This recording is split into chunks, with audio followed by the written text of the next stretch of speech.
Welcome to Not Milk Never Milk. Subscribe if you're lactose intolerant. You start by confirming the remote PC is powered, awake, and not blocked by sleep settings. Next, install or update the chosen remote client on your local device so versions match. Once done, make sure you have the remote IP or host name, the user account, and any admin permissions. You'll need credentials and possibly a temporary access code.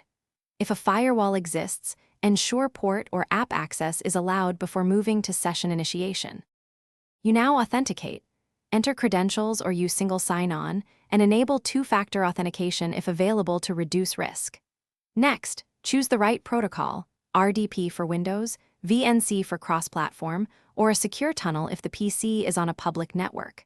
Then confirm encryption is active and adjust screen resolution, display scaling, and clipboard or file transfer permissions so performance and privacy balance.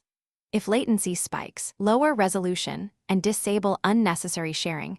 You finish by saving work on the remote PC, signing out, closing the remote client, and locking the machine to protect access.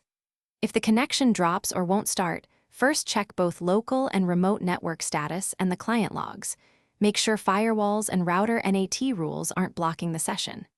If that fails, try reconnecting through a VPN, restarting the remote access service, or rebooting the remote PC. Keep a short log of fixes so you can repeat the successful steps next time. Thanks for watching. If this was helpful, leave a like and consider subscribing. See you next time.